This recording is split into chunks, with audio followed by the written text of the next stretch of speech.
Hello students, welcome to Diksha.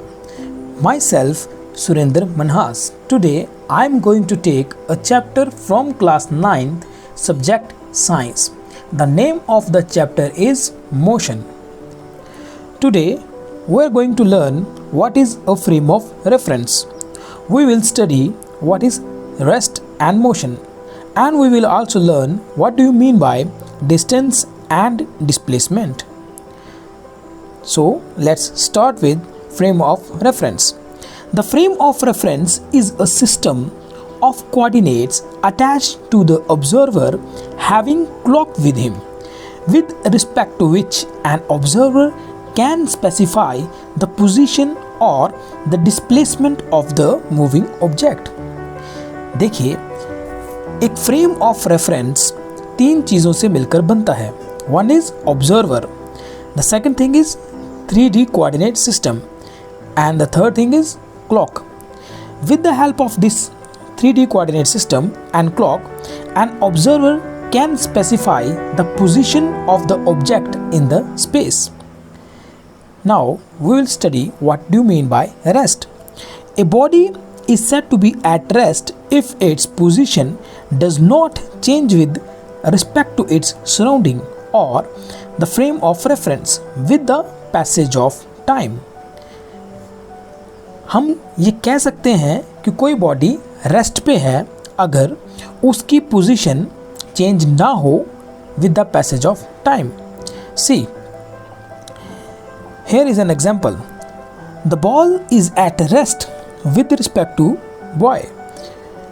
We can also say like this: the ball is at rest with respect to tree, because the ball does not change its position with the passage of time.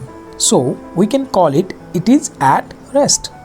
Now let's see another example. Here the car is at rest with respect to boy. We can also say like this: the car is at rest with respect to building, because the car does not change its position with the passage of time. Now let's try to understand what do you mean by motion. A body is said to be in motion if it changes its position with respect to surrounding with the passage of time. देखिए, हम लोग कह सकते हैं कि कोई body motion में है अगर उसकी पोजीशन चेंज होती जाए with the passage of time. Let's try to understand with the help of an example. Here there is a car, and see, this car is keep on changing its position with respect to boy with the passage of time. So we can say that the car is in motion. Once again you can see the car is keep on changing its position with respect to boy, so we can say that the car is in motion. Let's see another example.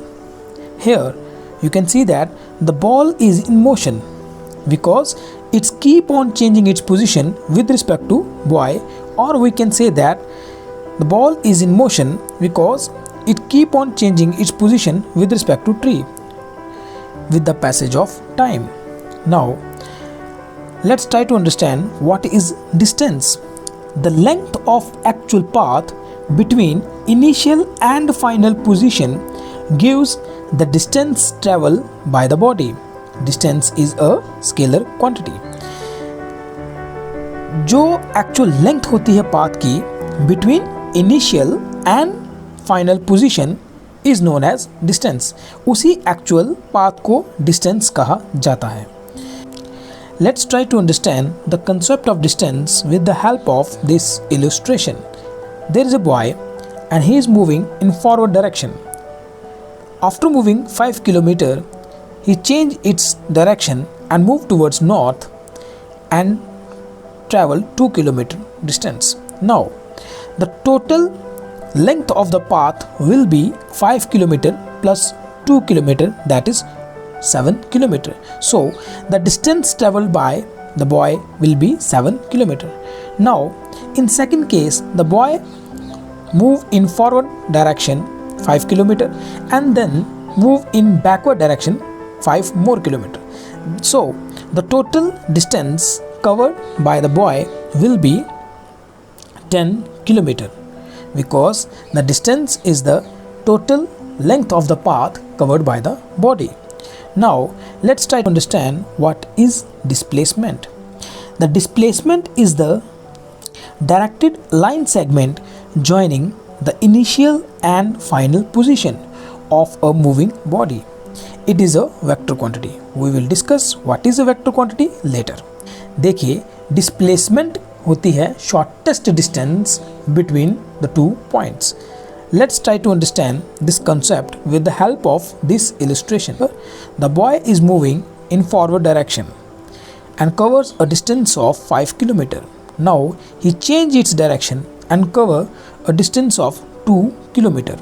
Now by connecting the initial and final point, we can get the total displacement covered by the body like this. So the total displacement covered by the body will be 6.57 km in the direction shown by the arrow mark.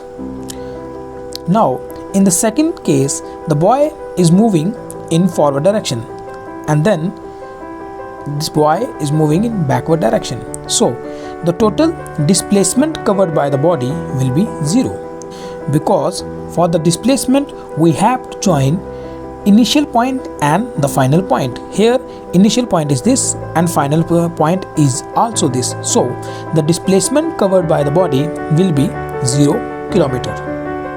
See, this is the actual path covered by the body. So this will be the distance. And what about displacement?